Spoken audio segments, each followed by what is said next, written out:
Capitalism didn't survive the 20th century. It didn't collapse, but it evolved into something new. When money ceased to be backed by gold 5 decades ago, capitalism evolved into a different kind of economic system, one with a different growth dynamic, with different vulnerabilities, and with new possibilities that capitalism didn't possess. I coined the term creditism to describe this new economic system. This video will trace the evolution of capitalism into creditism. Capitalism's roots date back to the late Middle Ages, when the rise of towns and cities, coupled with the expansion of trade routes and the emergence of a merchant class, laid the groundwork for a market-based economy distinct from the feudal agrarian system. It matured during the Industrial Revolution that began in the late 1700s with the introduction of significant technological advancements like the steam engine and the development of banking and financial systems that enabled the accumulation and investment of capital. It reached its most developed stage in the 19th century.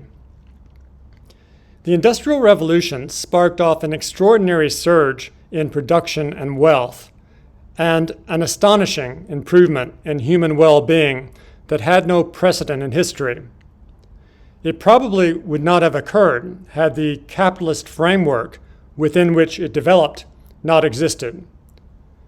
It should be noted that the Industrial Revolution was also facilitated by Europe's colonization of most of the rest of the world, which opened captive markets for European manufactured goods and contributed greatly to the capital accumulation that financed the early stages of the Industrial Revolution and fueled its rapid expansion. The dynamic that drove economic growth under capitalism was investment and saving. Here's how that worked. Businessmen would invest, some of them would make a profit, they would accumulate that profit as capital, hence capitalism, and repeat, investment, saving. It was difficult, but very successful.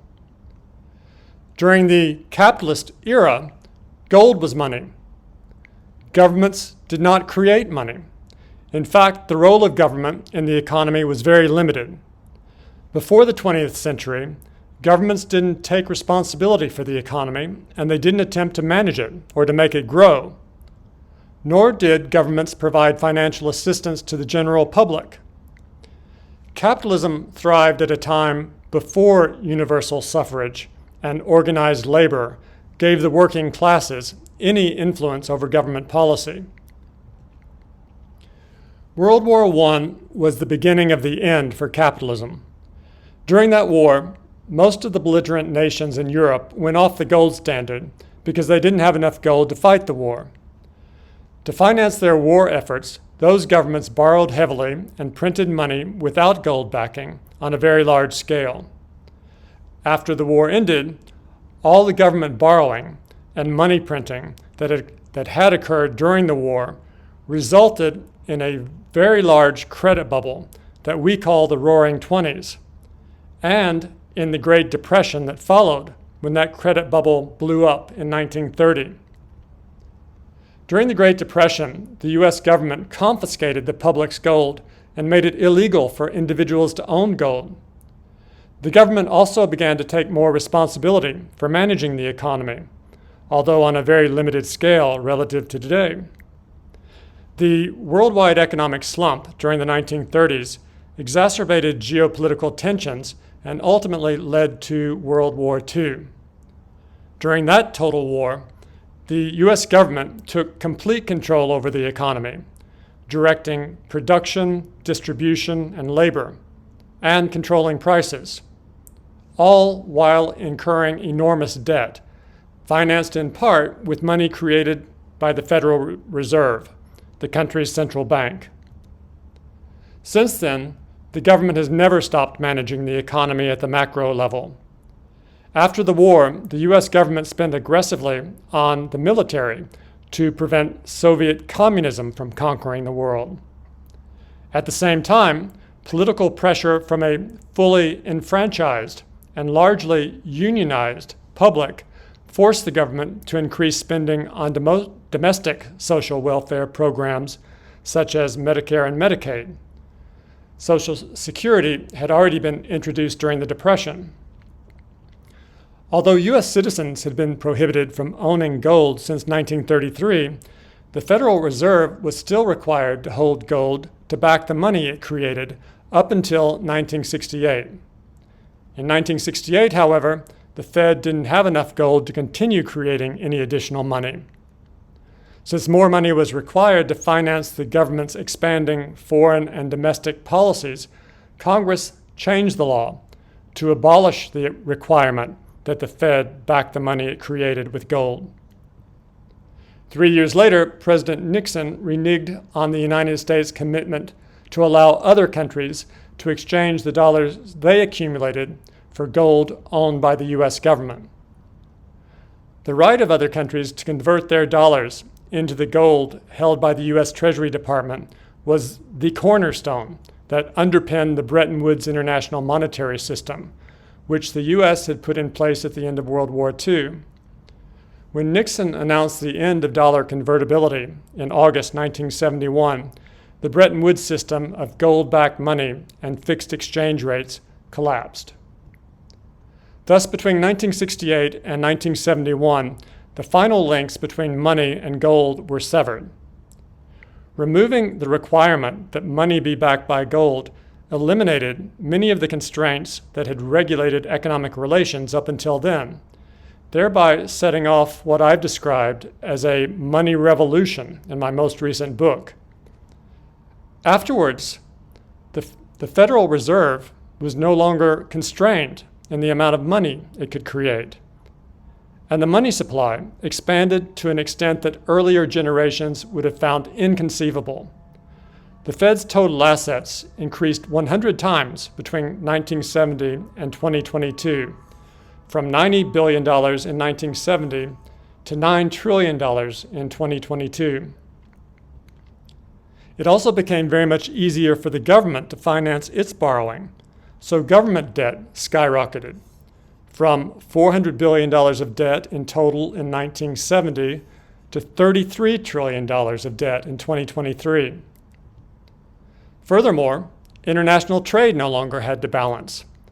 This allowed the United States to buy $15 trillion worth of goods from other countries on credit since 1970.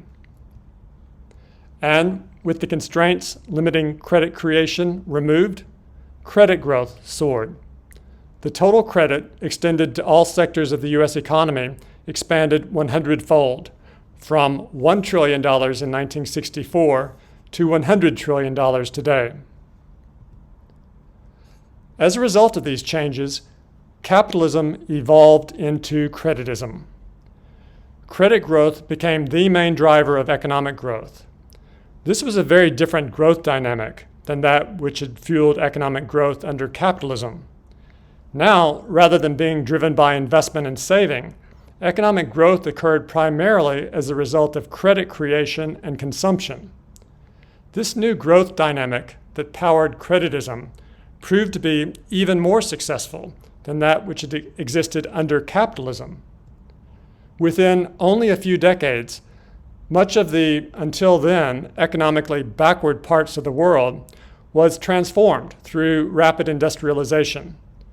Hundreds of millions of people were pulled out of dire poverty as a direct result. Creditism's extraordinary successes are marred, however, by its fragility. It contains one major flaw. Creditism requires credit growth to survive. If credit contracts, our new economic system will collapse, pulling down the globalist civilization it created along with it. Should that occur, I fear there will be horrifying economic and geopolitical consequences, quite possibly as catastrophic as those that followed the collapse of the Roman Empire. Capitalism might have survived had it not been for World War I, the Great Depression, World War II, and the necessity of preventing Soviet communism from taking over the world. But capitalism didn't survive. That's why the economic theories that were built up to explain the way the world worked under capitalism are no longer successful in explaining the way the world works today. Creditism is not capitalism. It works very differently, and a new theory is required to explain those changes and their implications. Individuals need to understand these changes to make good investment decisions. And thought leaders must understand them to formulate policies that will lead to enhanced prosperity, rather than to economic and societal collapse. Creditism 101 will clearly explain everything necessary to understand how our economy works at the macroeconomic level in this post-capitalist age.